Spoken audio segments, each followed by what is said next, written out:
എല്ലാ കൂട്ടുകാർക്കും നല്ലൊരു ദിവസം ആശംസിച്ചുകൊണ്ട് നമുക്ക് നേരെ ആദർശിന്റെയും നയനയുടെയും ഇന്നത്തെ നല്ലൊരു വിശേഷം കേട്ടാലോ. ആദ്യമായി കാണുന്നവരാണെങ്കിൽ ചാനൽ ഇഷ്ടപ്പെട്ട ഒന്ന് സബ്സ്ക്രൈബ് ചെയ്യാൻ മറക്കരുതേ. അതോടൊപ്പം തന്നെ കണ്ടുകൊണ്ടിരിക്കുന്ന എല്ലാവരുടെ സപ്പോർട്ടിലേക്കും തുടർന്നും പ്രതീക്ഷിച്ചുകൊണ്ട് നമുക്ക് നേരെ നമ്മുടെ വിശേഷത്തിലേക്ക് അങ്ങോട്ട് പോയാലോ. അങ്ങനെ ഇന്നത്തെ വിശേഷത്തില് ആദർശും അനിയും ജയനും അവരൊക്കെ കൂടി ക്ഷേത്രത്തിലേക്ക് പോകാനായിട്ട് അങ്ങോട്ട് ഇറങ്ങി ചെല്ലുവാണ്. ഈ സമയത്താണ് അനാമികയും രേവതിയും കൂടെ നടക്കാൻ പോയിട്ട് അങ്ങോട്ട് വരുന്നത്. അവരെ കണ്ടതും ജയൻ പറഞ്ഞു, ആഹാ, രണ്ടുപേരും കൂടി രാവിലെ നടക്കാൻ ഇറങ്ങിയെന്ന് ചോദിക്കാം. അതെ, രാവിലെ നടക്കാൻ ഇറങ്ങി. കുറച്ച് തണുപ്പൊക്കെ ഉണ്ട് രാവിലെ, എന്നാലും കുഴപ്പമില്ല. ഇത്തിരി സമയം നടന്നു കഴിയുമ്പോഴത്തേനും ശരീരമൊക്കെ ചൂടാവും. വീട്ടിലാണെങ്കിലും ഇവൾക്ക് ഇങ്ങനെ നടക്കാൻ പോകുന്ന ശീലങ്ങളൊക്കെ ഉണ്ടെന്ന് പറയണം. അതെന്താണ് നല്ല ശീലമാണെന്ന് അജയൻ പെട്ടെന്ന് പറയാണ്. ഇതേ, ഞങ്ങൾ ക്ഷേത്രത്തിലേക്ക് പോകാൻ ഇറങ്ങിയതാണെന്ന് പറഞ്ഞിട്ട് അവരങ്ങോട്ട് പോവാണ്. പിന്നീട് അനാമികയും രേവതിയും കൂടെ അകത്തേക്ക് കയറി വരിക. ഈ സമയത്ത് സെറ്റിയിൽ ഇങ്ങനെ ആകെപ്പാടെ ഒരു വല്ലായ്മയോട് കൂടിയിട്ട് ദേവേനി ഇരിക്കുന്നുണ്ടായിരുന്നു. അനാമയെ കണ്ടതേ പറഞ്ഞു, ആ മോള് വന്നോ? മോളൊരു കാര്യം ചെയ്യുക, ഈ വെല്ലുമ്മയ്ക്ക് നല്ലൊരു ചായ ഇങ്ങെടുത്തോണ്ട് വരാൻ പറയണം. ഇത് കേട്ടതും ഇപ്പൊ കൊണ്ടുവരാൻ വെല്ലുമെന്ന് പറഞ്ഞിട്ട് അനാമിക അകത്തേക്ക് കയറിപ്പോ. ആ സമയത്ത് അവിടെ നയന നിൽക്കുന്നുണ്ടായിരുന്നു. രേവതി പറഞ്ഞു, അതെ, എടുത്തോണ്ട് വരുന്ന എന്റെ മോളാണെങ്കിലും ഇതേ ഇവളിട്ട ചായയാന്ന് പറയണം. അതിനകത്തിന് വല്ലതും കലക്കിയിട്ടൊക്കെ ഉണ്ടെന്ന് ആര് കണ്ടു? അതുകൊണ്ട് എന്റെ മോളെ ഒന്നും കുറ്റം പറഞ്ഞേക്കല്ല എന്തെങ്കിലും സംഭവിച്ചു പോയിട്ടുണ്ടെങ്കിൽ എന്ന് പറയണം. ഇത് കേട്ടെന്ന് നയന പറഞ്ഞു, അല്ല, നിങ്ങൾക്ക് അത്രയ്ക്ക് വിശ്വാസക്കുറവുണ്ടെങ്കിൽ ഒരു കാര്യം ചെയ്യുക, നിങ്ങൾ സ്വന്തമായിട്ട് ചായ ഇട്ടുകൊണ്ട് കൊടുക്കുക, അല്ലെങ്കിൽ സ്വന്തമായിട്ട് ചായ ഇടണം, അല്ലാതെ മറ്റുള്ളവരെ പഴി ചാരിയിട്ട് കാര്യമില്ല എന്നും പറഞ്ഞിട്ട് അകത്തേക്ക് ദേഷ്യപ്പെട്ട് അങ്ങോട്ട് കയറി പോവാണ്. അപ്പോഴേക്കും അനാമയ്ക്ക് ചായയൊക്കെ ആയിട്ട് വന്നു. പിന്നീട് ദേവേനിക്കത് കൊടുക്കുകയാണ്. അവൾ ഇട്ട ചായ ആണെങ്കിലും അവളുടെ കൈ കൊണ്ട് വാങ്ങിക്കുടിക്കാൻ എനിക്ക് പറ്റില്ല. എന്റെ മോളുടെ കൈ കൊണ്ട് വാങ്ങിക്കുടിക്കുമ്പോ അതിന്റെ ഒരു പ്രത്യേക ഐശ്വര്യം തന്നെയാന്ന് പറയാണ്. ഇതിൽ പരൊരു സന്തോഷം അനാമയ്ക്കും രേവതിക്കും പിന്നെ വരാനില്ല. പിന്നീട് അനാമയും രേവതിയും കൂടെ അകത്തേക്ക് പോയിട്ട് രണ്ടുപേരും കൂടെ സംസാരിക്കുകയാണ്. അങ്ങനെ സംസാരിക്കുന്ന മറ്റൊന്നിനെ കുറിച്ചല്ല, എങ്ങനെ നവ്യക്കെട്ട് നായിക്കിട്ടും പണി കൊടുക്കാം എന്നതിനെ കുറിച്ചാ. ഒരു കാര്യം ഞാൻ പറഞ്ഞേക്കാം, ഇന്ന് വൈകുന്നേരം അവൾക്ക് പാലിനകത്ത് കലക്കി കൊടുക്കണം ആ പൊടി. എന്നും വൈകുന്നേരം അവള് ഒരു ഗ്ലാസ് പാല് കുടിച്ചിട്ടല്ലേ നവ്യ കിടക്കണേ. ആ നയനെയാണ് കൊണ്ടേ കൊടുക്കണതാനും. അങ്ങനെയാണെങ്കിൽ അച്ഛൻ തന്ന ആ പൊടി എന്ന് കലക്കി കൊടുക്കണമെന്ന് രേവതി അനാമിയോട് പറയണം. അത് ശരിയാമേ, അവളുടെ അഹങ്കാരം ഇന്നത്തോടുകൂടി തീരണം. ഈ സമയത്ത് ജലജ അങ്ങോട്ട് വരുന്നേ. ജലജ നോക്കിയപ്പോ രണ്ടുപേരും കൂടെ ഭയങ്കര സംസാരമാ, അനാമിക രേവതിയും കൂടെ. നവ്യക്കിട്ട് പണി കൊടുക്കാൻ തീരുമാനിച്ച സ്ഥിതിക്ക് ഇനി ഇവരുടെ ഓരോ സംഭാഷണം മറഞ്ഞു നിന്ന് കേൾക്കണം. ഇവരുടെ ഉദ്ദേശം എന്താണെന്ന് അറിയത്തില്ലോ. അതുകൊണ്ട് ജലജ എന്ത് വേണം, അവിടെ മറഞ്ഞു നിൽക്കുകയാണ്. അവരുടെ സംഭാഷണം എന്താന്ന് അത് ഒളിഞ്ഞു നിന്ന് കേൾക്കുകയാണ്. ഈ സമയം അനാമിക പറഞ്ഞു, അവളെ അങ്ങനെ വെറുതെ വിടല്ലമ്മേ. അവളെ എന്താ ചെയ്തേ? എന്നെ മനഃപൂർവ്വം ദ്രോഹിക്കാൻ ശ്രമിച്ചോളാം. അവൾക്കിട്ട് നല്ലൊരു പണി തന്നെ കൊടുക്കണമെന്ന് പറയാം. രേവതി പറഞ്ഞു, അത് ശരിയാ, ആദ്യം അവളെ അങ്ങനെ ഹോസ്പിറ്റലാക്കണം, പിന്നീട് മറ്റവൾക്കോട്ട് കൊടുത്താൽ മതി. കാരണം അവളുടെ വയറ്റിൽ കിടക്കുന്ന കുഞ്ഞു പോയിക്കുമ്പോൾ ഒരു 2 ആഴ്ചയെങ്കിലും അവള് അനങ്ങാൻ വയ്യാതെ ഹോസ്പിറ്റലിൽ കിടക്കും. അപ്പൊ മറ്റവളും കൂടെ ഹോസ്പിറ്റലിൽ പൊയ്ക്കോളും. ആ സമയത്ത് മോൾ എന്ത് ചെയ്യണം, അനിയെയും ഇവിടുത്തെ നിന്റെ മുത്തശ്ശനെയും മുത്തശ്ശിയൊക്കെ നീ കയ്യിലെടുക്കണമെന്ന് പറയാം. ഇത് കേട്ടപ്പോ അനാമി പറഞ്ഞു, അത് പിന്നെ പ്രത്യേകിച്ച് പറയേണ്ട കാര്യം ഉണ്ടാവുമേ, ആ കാര്യം ഞാൻ ഏറ്റെന്ന് പറയാണ്. അത്ര സമയം മാത്രം മതി, എല്ലാത്തിനും ഞാൻ പണി കൊടുക്കുന്നുണ്ട്. ആദ്യം അവളൊന്ന് അവളുടെ അഹങ്കാരമാണ് ഏറ്റവും ആദ്യം മാറ്റേണ്ട, ആ നവ്യയുടെ. അതിനുശേഷം മതി മറ്റവളുടെ അഹങ്കാരം. ഇതൊക്കെ പറഞ്ഞുകൊണ്ടിരിക്കുന്ന സമയത്ത് എന്തെന്നില്ലാത്ത സന്തോഷമായിരുന്നു ജലജയ്ക്ക്. കൊള്ളാം, നന്നായിട്ടുണ്ട്. ഇങ്ങനെയാണെങ്കിൽ വെറുതെ കാഴ്ചക്കാരായിട്ട് നോക്കി നിന്നാ മതി താനും തന്റെ മോനും. കാര്യങ്ങളൊക്കെ ഇവരങ്ങോട്ട് നോക്കിക്കോളും. പിന്നെ ഭയങ്കര സന്തോഷത്തോട് കൂടിയിട്ട് അകത്തേക്ക് അങ്ങോട്ട് കയറി ചെല്ലുക. അബി അവിടെ ലാപ്ടോപ്പിലൊക്കെ നോക്കിയിരിക്കുന്നുണ്ടായിരുന്നു. എടാ, നീ ഇങ്ങനെ ഇവിടെ ഇരുന്നോളാൻ പറയണ, പിന്നെ ഞാൻ എന്ത് ചെയ്യണമെന്നാ? അപ്പൊ നീ എന്താ ക്ഷേത്രത്തിലേക്ക് പോകത്തെ? അപ്പൊ അമ്മയല്ലേ പറഞ്ഞത് അവളെ സന്തോഷിപ്പിക്കണമെന്ന് നവ്യനെ, അതുകൊണ്ട് ഞാൻ ക്ഷേത്രത്തിലേക്ക് പോയില്ലെന്ന് പറയാണ്. ഓ, അന്നും പറഞ്ഞാൽ നീ എന്നിട്ട് ഇവിടെ വന്നിരിക്കുക? അമ്മ അകത്തേക്ക് പോകാനായിട്ട് തുടങ്ങുമായിരുന്നു. എടാ മോനെ, ഇനി നീ ഒന്നുകൂടെ കൂടുതൽ അങ്ങ് സ്നേഹിച്ചു അവളേന്ന് പറയണം. അതെന്താമ്മേ? എടാ, അധികം വൈകാതെ തന്നെ അവളുടെ വയറ്റിൽ കുഞ്ഞിനെ ഇല്ലാതാക്കാനായിട്ട് ഇവിടെ പ്ലാനുകളും പദ്ധതികളും നടക്കുന്നുണ്ട്. പാലിനകത്ത് എന്തോ പൊടി കലക്കി കൊടുക്കാനാ തീരുമാനിച്ചിരിക്കുന്നത്. അങ്ങനെയാണെങ്കിൽ ആ കുഞ്ഞ് അങ്ങോട്ട് പോകും. നീ ഈ സമയത്ത് അവളോട് നല്ല സ്നേഹത്തോടെ നിൽക്കണം. അതിനുശേഷം കുഞ്ഞു പോയി അവള് ഹോസ്പിറ്റലായാലും ആ സമയത്ത് നീ അവളോട് നല്ലവണ്ണം സ്നേഹിക്കണം കേട്ടോ. ഒരു കാരണവശാലും ആർക്കും ഒരു സംശയങ്ങളൊന്നും തോന്നാൻ പാടില്ലെന്ന് പറയണം. ഇത് കേട്ടത് അഭി പറഞ്ഞു, അത് പിന്നെ അമ്മ പ്രത്യേകിച്ച് പറയേണ്ട കാര്യമുണ്ടോ? എനിക്കറിയാമേ എന്ത് ചെയ്യണമെന്ന്. അവൾ എന്റെ ജീവിതത്തിൽ നിന്ന് ഒഴിഞ്ഞു പോകാൻ വേണ്ടി ഞാൻ കാത്തിരിക്കോ അറിയാവോ? അതിനുശേഷം വേണം എനിക്ക് വേറെ കല്യാണം കഴിക്കാനായിട്ട്. 2-3 പെൺകുട്ടികളെയൊക്കെ ഞാൻ കണ്ടുപിടിച്ചിട്ടുണ്ടെന്ന് പറയാം. ഇത് കേട്ടൻ ജലജ പറഞ്ഞു, ഒരു കാര്യം ഞാൻ പറഞ്ഞേക്കാം. നീ വേറെ പെൺകുട്ടികളെ കണ്ടെത്തേണ്ട കാര്യമൊന്നുമില്ല. എനിക്കറിയാം ആരെ കണ്ടെത്തണം എന്നൊക്കെ. നല്ലൊരു പെൺകുട്ടിനെ ഞാൻ കണ്ടെത്തിക്കോളാം. നീ കൊണ്ടുവരുന്നതൊക്കെ ഇങ്ങനെയൊക്കെ ആയിരിക്കും. നല്ല രീതിയിൽ നിനക്കൊരു ജീവിതം വേണമെങ്കിൽ ഞാൻ കണ്ടെത്തി തരുന്ന പെണ്ണ് മതി എന്ന് പറയണം. ശരി, ഇനിയിപ്പൊ അമ്മയുടെ ആഗ്രഹം അതാണെങ്കിൽ അത് നടക്കട്ടെ അമ്മേ. നല്ലൊരു കോടീശ്വരിയായ ഒരു പെണ്ണിനെ കല്യാണം കഴിച്ച് നല്ല സുന്ദരമായിട്ട് ജീവിക്കണം. അതെന്റെ ഏറ്റവും വലിയ മോഹം പറയണം. അതിനു മുമ്പ് അവൾ ഇവിടുന്ന് ചവിട്ടി പുറത്താക്കണം. വയറ്റിൽ കിടക്കുന്ന കുഞ്ഞുപോയ പിന്നെ കുഴപ്പമില്ലല്ലോ. അതേടാ മോനെ, നമ്മളിങ്ങനെ കാഴ്ചക്കാരായിട്ട് കളി കണ്ടിരുന്നാൽ മാത്രം മതി. ബാക്കി കാര്യങ്ങളൊക്കെ അവളുമാര് നോക്കിക്കോളും. ഇനി എന്തേലും വന്നാൽ പോലും അറിയാലോ. ഓരോ തവണ ഓരോ പണി കൊടുത്തോണ്ടിരിക്കും. ആ കുഞ്ഞു പോയാലും അവളുമാരെ വെറുതെ വിടാനായിട്ട് ഉദ്ദേശിച്ചിട്ടില്ല അനാമിക രേവതിയൊക്കെ. ഇടയ്ക്കിടയ്ക്ക് ഓരോ പണി കൊടുത്തോണ്ടിരിക്കും. നമ്മളെ സംബന്ധിച്ചിടത്തോളം അത് നല്ല കാര്യമാണ്. കലക്കവെള്ളത്തിൽ മീൻ പിടിക്കാന്ന് പറഞ്ഞു കേട്ടില്ലേ എന്ന് പറഞ്ഞാലെ അവർക്കിട്ടൊരു പണിയാവും. നമ്മൾ സേഫ് ആയിട്ട് നമ്മൾ ഇരിക്കുകയും ചെയ്യും. നമുക്കൊരു കുഴപ്പമില്ലെന്ന് പറയണം. നീ സമയം കളയാതെ നവ്യയുടെ അടുത്തേക്ക് ചെല്ലാൻ പറയണം. പിന്നീട് അഭി നേരെ നവ്യയുടെ അരിയിലേക്ക് കയറി ചെല്ലുവാണ്. അങ്ങനെ ചെന്ന് കഴിയുമ്പോ നവ്യ മേക്കപ്പ് ഒക്കെ ഇട്ടോണ്ടിരിക്കുകയാണ്. ചെന്നപടി തന്നെ അഭി പറഞ്ഞു, ആഹാ നീ ഭയങ്കര സുന്ദരി ആയിരിക്കുന്നല്ലോ എന്ന് പറയണം. അങ്ങനെയൊന്നും ഇല്ലാന്ന് പറയണം. അല്ല, പതിവിലും വിപരീതമായിട്ട് ഇത് നന്നായിട്ട് സുന്ദരിയായിട്ടെന്ന് പറയാ. അത് പിന്നെ ഞാൻ വീട്ടിലേക്ക് പോവല്ലേ, അതുകൊണ്ടായിരിക്കും എന്ന് പറയാ. അല്ല, നീ വീട്ടിലേക്ക് വിളിച്ച് പറഞ്ഞോന്ന് ചോദിക്കുകയാണ്. ഇല്ല, വീട്ടിലേക്ക് വിളിച്ച് പറഞ്ഞില്ല എന്ന് പറയാണ്.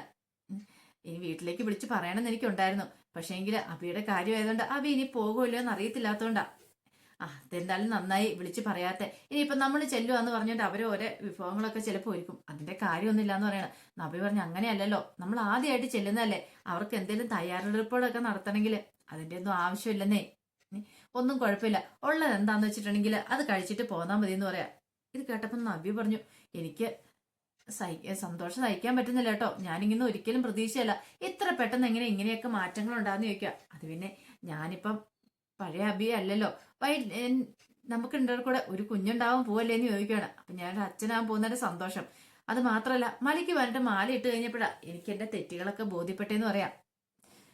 നമ്മൾ ഈ രണ്ടുപേരും കൂടെ ഇങ്ങനെ ചെല്ലുന്ന വീട്ടിൽ എല്ലാവർക്കും ഇഷ്ടമായിരിക്കും. അവർ കല്യാണം കഴിഞ്ഞ് അന്ന് മുതൽ കാത്തിരിക്കുന്ന നമ്മുടെ ഈ ഒരു വരവിന് വേണ്ടിയിട്ട്. പക്ഷെ ഇതുവരെയായിട്ടും അത് സാധിച്ചിട്ടില്ലെന്ന് പറയണം. അബി പറഞ്ഞു, ഇനിയിപ്പൊ അതേക്കുറിച്ച് ഓർത്ത് ആരും പേടിക്കണ്ട. നമ്മൾ ഇനിയിപ്പം സന്തോഷമായിട്ടല്ലേ ജീവിക്കാൻ പോകുന്നേ. നമ്മൾ സന്തോഷമായിട്ട് ജീവിക്കുന്ന കണ്ടിട്ട് അവർക്ക് സന്തോഷമാവെന്ന് പറയണം. എന്നാ ശരി, ഇനി ഇരിക്കണ്ട, വാ നമുക്ക് പോവാന്ന് പറഞ്ഞോണ്ട് അവരങ്ങനെ അങ്ങോട്ട് ഇറങ്ങി താഴേക്ക് ചെല്ലുവാണ്. അങ്ങനെ ഇറങ്ങി താഴേക്ക് ചെല്ലുന്ന സമയത്താണ് അവിടെ അനാമികയും ദേവതി ഇരിക്കുന്നുണ്ടായിരുന്നു. ഇവർ രണ്ടുപേരും കൂടെ താഴേക്ക് ഇറങ്ങി ചെല്ലുന്നുണ്ട്. രണ്ടുപേരും ശരിക്കും രൂക്ഷമായിട്ടൊന്ന് നോക്കി. വരുന്നുണ്ട്, കണ്ടില്ലേ എന്ന് പറയാണ് അനാമിക. പെട്ടെന്ന് അവരങ്ങോട്ട് വന്നപ്പോ രേവതി പറഞ്ഞു, ആഹാ രണ്ടുപേരും ഇത് എങ്ങോട്ടാ, ഇതൊന്നും പതിവില്ലാത്ത ആണല്ലോ എന്ന് പറയണം. ഇത് കേട്ട് കഴിഞ്ഞപ്പോ അഭി പറഞ്ഞു, ഞങ്ങളൊന്ന് പുറത്തു പോവാന്ന് പറയണം. കൊള്ളാലോ, ഇതിനു മുമ്പ് ഇങ്ങനെയൊന്നും പോയി കണ്ടിട്ടില്ല എന്ന് പറയണം. ഇത് കേട്ടതും നബി പറഞ്ഞു, അല്ല ഞങ്ങൾ പുറത്തു പോകുന്നതിനൊക്കെ നിങ്ങളെ ബോധ്യപ്പെടുത്തണമെന്ന് ചോദിക്കുക. ഞങ്ങൾക്ക് ഇഷ്ടമുള്ളിടത്തോടെ പോകും, എപ്പോ വരുകയും ചെയ്യും. അത് നിങ്ങളോട് പറഞ്ഞിട്ട് വേണോന്ന് ചോദിക്കണം. പിന്നെ ഇത്രയും ദിവസം വരെ തിരിഞ്ഞു നോക്കാത്തായിരുന്നു ഭാര്യയും ഭർത്താവും തമ്മിൽ, ഇപ്പോഴെന്തൊരു സ്നേഹം. ഇത് നബി പറഞ്ഞു, അതൊക്കെ അങ്ങനെയായിരിക്കും. ചിലപ്പോ തിരിഞ്ഞു നോക്കിയെന്നൊന്നും ഇരിക്കും, ചിലപ്പം തിരിഞ്ഞു നോക്കത്തൊന്നുമില്ലായിരിക്കും. പക്ഷെ ഞങ്ങളുടെ തമ്മില് ഭാര്യ ഭർത്താക്കന്മാര് അല്ലാതാവുന്നില്ലോ എന്ന് പറയണം. കൊള്ളാം, എന്നാലും ഇത്ര പെട്ടെന്ന് ഈ മാറ്റം എങ്ങനെ ഉണ്ടായെന്ന്. ഇത് കേട്ടത് അഭി പറഞ്ഞു, അതെ മലയ്ക്ക് പോകാൻ ഞാൻ മാല ഇട്ടിരിക്കുമല്ലേ, അതുകൊണ്ട്. അപ്പൊ 41 ദിവസത്തെ വ്രതം കഴിഞ്ഞ് കഴിയുമ്പോഴത്തേനും വീണ്ടും പഴയ പോലെ ആയിരിക്കുമല്ലേ എന്ന് ചോദിക്കണം. നബിക്ക് അത് ഇഷ്ടപ്പെട്ടില്ല. ആണെങ്കിൽ നിനക്കെന്താ, നിനക്ക് വല്ല കുഴപ്പമുണ്ടോന്ന് അനാമയോട് ചോദിക്കുക. നീ ഒരു കാര്യം ചെയ്യ, നിന്റെ ഭർത്താവിനെ പോയി ആദ്യം നേരെയാക്കിയിട്ട് രണ്ടുപേരും കൂടെ കറങ്ങാനൊക്കെ പോകാൻ നോക്ക്. അല്ലാതെ മറ്റുള്ളവർ പോകുന്ന കണ്ടിട്ട് അസൂയ മുത്തിട്ട് കാര്യമില്ലെന്ന് പറയണം. ഇതുപോലെ അനാമ പറഞ്ഞു, എനിക്ക് ആരോടും ദേഷ്യമൊന്നുമില്ല, അസൂയൊന്നുമില്ല, അതൊക്കെ നിനക്കാന്ന് പറയണം. അതുകൊണ്ടാണല്ലോ നീ ഞങ്ങക്ക് പായസത്തിനകത്തെന്തോ പൊടി കലക്കി തന്നേന്ന് ചോദിക്കാം. നവ്യ പറഞ്ഞു, ആണെങ്കിൽ കണക്കായിപ്പോയി. നിനക്കൊക്കെ നിന്റെയൊക്കെ അഹങ്കാരത്തിന് ഇതല്ല, ഇതിനൊക്കെ അപ്പുറം കിട്ടണമെന്ന് പറയണം. അപ്പൊ നീ മനഃപൂർവ്വം അല്ലേ അങ്ങനെ ചെയ്തല്ലേന്ന് ചോദിക്കുക. അതെ, മനഃപൂർവ്വം ആണെങ്കിൽ എന്ത് ചെയ്യണം എന്ന് പറഞ്ഞ നവ്യ ഇങ്ങനെ ചീർന്ന് നിൽക്കുകയാണ്. നിനക്കിട്ട് ഞാൻ കാണിച്ചാലും നിന്നെ ഞാൻ വെച്ചിട്ടാണെന്ന് പറയണേ. നീ എന്ത് ചെയ്യാനാ, ഒന്നും ചെയ്യാൻ പോകുന്നില്ലെന്ന് പറയണ. അങ്ങനെയാണ് കാണിച്ചു തരേടി. കണ്ടു, ഈ അനാമി ആരാ നിനക്ക് ശരിക്കും അറിയത്തില്ലെന്ന് പറയാം, ഈ നവ്യ ആരാ നിനക്കും അറിയത്തില്ലെന്ന് പറയാം. അങ്ങനെ രണ്ടുപേരും കൂടെ പോര് കോഴിനെ പോലെ നിൽക്കുകയാണ്. അവസാനം അങ്ങോട്ടും ഇങ്ങോട്ട് കയ്യാക്കളി എത്തി കാര്യങ്ങളെത്തി. പെട്ടെന്ന് അബി അവരെ പിടിച്ചു മാറ്റുവാണ്. എന്താ നവ്യ, നമ്മളൊരു നല്ല കാര്യത്തിന് പോവല്ലേ, അപ്പോഴിങ്ങനെ വഴക്കിട്ടിട്ടാണോ പോണേന്ന് ചോദിക്കുകയാണ്. അവൾ പറഞ്ഞു കേട്ടില്ലേ, അവളുടെ അഹങ്കാരം കണ്ടോ, അവൾ ആരാന്ന് അവളുടെ വിചാരം. നിനക്കിട്ട് ഞാൻ വെച്ചിട്ടുണ്ടെന്ന് പറഞ്ഞ് അനാമിക ചീറി നിൽക്കുക. നീ ഒന്ന് പോടി അവിടുന്ന് എന്ന് പറഞ്ഞുകൊണ്ട് നവ്യ അങ്ങോട്ട് ഇറങ്ങുവാണ്. അങ്ങനെ അവരങ്ങോട്ട് പോയി കഴിഞ്ഞപ്പോഴത്തേനും അനാമിക പറഞ്ഞു, അവളെ വെറുതെ വിടാൻ പോകുന്നില്ലെന്ന് പറയണം. അതെ മോളെ, വെറുതെ വിടില്ല, അടിക്ക് തിരിച്ചടിന്ന് കേട്ടില്ലേ എന്ന് പറഞ്ഞാല് അവൾക്കിട്ട് കൊടുക്കണം. അവളുടെ രോഷം ഇങ്ങനെ ആളിക്കത്തി നിൽക്കേണ്ട സമയത്ത് വേണം അവൾക്കിട്ട് പണി കൊടുക്കാനായിട്ട്. കണ്ടില്ലേ, നയനേക്കാളും ഒരു പടി മുന്നിൽ അവളുടെ ദേഷ്യവും അഹങ്കാരവും ഒക്കെ. ഈ സമയത്താണ് അവൾക്കിട്ട് പണി കൊടുക്കാനായിട്ട്. അല്ലമ്മേ, ഇനി വൈകുന്നേരം അങ്ങനെ വരാതിരിക്കുവോ അവിടെ വീട്ടിൽ പോയിട്ട്? വരാതൊന്നും ഇരിക്കുമല്ലോ മോളെ, വരുവൊക്കെ ചെയ്യും. വൈകുന്നേരം വേണം അവളുടെ വയറ്റിൽ കിടക്കുന്ന കുഞ്ഞിനെ ഇല്ലാതാക്കാനായിട്ട്. അങ്ങനെയൊക്കെ അവർ രണ്ടുപേരും വീണ്ടും പ്ലാൻ ചെയ്യണം. ആ സമയം മൂർത്തി മുത്തശ്ശനും മുത്തശ്ശിയും കൂടെ സിറ്റൗട്ടിൽ ഇങ്ങനെ പത്രമൊക്കെ വായിച്ച് രണ്ടുപേരും കൂടെ സംസാരിച്ചുകൊണ്ടിരിക്കുകയാണ്. അങ്ങനെ സംസാരിച്ചുകൊണ്ടിരിക്കുന്ന സമയത്ത് അബിയും അതെ നയനയും കൂടെ അങ്ങോട്ട് വരുന്നേ. അവർ രണ്ടുപേരും കൂടെ വന്നു കഴിയുമ്പോഴത്തേനും മുത്തശ്ശൻ ചോദിച്ചു, ആഹാ രണ്ടുപേരും കൂടി ഇത് എങ്ങോട്ടാന്ന് ചോദിക്കുക രാവിലെ. അതെ, ഞാൻ ഇവളുടെ വീട്ടു വരെ പോവാന്ന് പറയണേ. ആഹാ അത്ഭുതമായിരിക്കുന്നല്ലോ എന്ന് മുത്തശ്ശി പറയണേ. ഇതിനു മുമ്പ് ഇങ്ങനെയൊന്നും നടന്നിട്ടില്ലല്ലോ. അത് പിന്നെ മുത്തശ്ശി മലയ്ക്ക് പോകാൻ ഞാൻ മാലയിട്ടിരിക്കുമല്ലേ. ഓഹോ, അത് മാത്രല്ല ഞാനൊരു കുഞ്ഞിന്റെ അച്ഛനാകാൻ പോകാൻ കൂടെ അല്ലേന്ന് ചോദിക്കണം. ഇത് കേട്ടത് മുത്തശ്ശൻ പറഞ്ഞു, നല്ല ബുദ്ധിയൊക്കെ നിനക്ക് ഉണ്ടായി തുടങ്ങി അബി. അങ്ങനെ ഉണ്ടാവുകയാണെങ്കിൽ നിനക്ക് നല്ല കാര്യമാണ്. കാരണം ഇത് പണ്ടേ നിനക്ക് തോന്നേണ്ട കാര്യമായിരുന്നു. ഇനിയെങ്കിലും നീ മാറിയില്ലെങ്കിൽ അത് ഭാവിയിലേക്ക് നിനക്ക് ദോഷം ചെയ്യത്തുള്ളൂ പറയാം. ഇപ്പോഴെങ്കിലും നിനക്ക് മാറാൻ തോന്നുന്നത് നല്ല കാര്യമാണ്. പക്ഷെ ഒരു കാര്യമുണ്ട്, പെട്ടെന്ന് മാറുന്ന സ്വഭാവം മാറുന്നവരെ സൂക്ഷിക്കണമെന്നാ പറയണേ. ഇത് കേട്ടോണ്ടാണ് നയനെ അങ്ങോട്ട് വരുന്നത്. നബി പറഞ്ഞു, ഇന്നലെ മുതൽ എന്താണെന്ന് അറിയത്തില്ല, നല്ല സ്നേഹമാണ് മുത്തശ്ശ അബിക്ക് എന്നോടെന്ന് പറയാണ്. അബി പറഞ്ഞു, അങ്ങനെയൊന്നുമില്ല മുത്തശ്ശ, മാല ഇട്ട് കഴിഞ്ഞപ്പോഴാണ് എനിക്ക് എന്റെ തെറ്റുകളൊക്കെ ബോധ്യപ്പെടുന്നത്. എനിക്ക് കുഴപ്പമില്ല, നബിയെ ഞാൻ പൊന്നുപോലെ നോക്കിക്കോളാന്ന് പറയാണ്. മൂർത്തി മുത്തശ്ശൻ പറഞ്ഞു, അങ്ങനെയാണെങ്കിൽ നിനക്ക് കൊള്ളാം. ഈ സമയത്താ ഒരു ഭാര്യയ്ക്ക് ഏറ്റവും കൂടുതൽ കെയറിങ്ങും കാര്യങ്ങളൊക്കെ വേണ്ടേ, അറിയാലോ. അതുകൊണ്ട് സന്തോഷമായിട്ട് പോയിട്ട് വരാൻ പറയണം. മുത്തശ്ശി പറഞ്ഞു, അത് ശരിയാ, അവരും കല്യാണം കഴിഞ്ഞതിന് ശേഷം കാത്തിരിക്കുന്നല്ലേ നിങ്ങളെ. ഇതുവരെയായിട്ട് അങ്ങോട്ട് പോകാൻ തോന്നിയില്ലോ.